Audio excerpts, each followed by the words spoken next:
Welcome to speed for rander guys.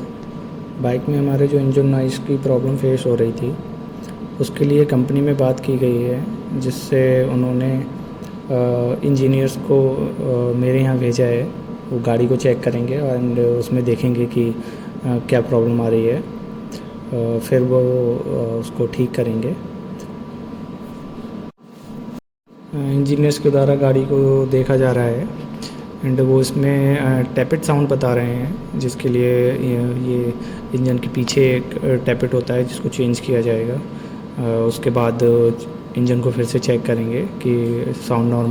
Bike का tappet change होने के बाद बाइक का साउंड कुछ इस तरह का है, चेक कीजिए।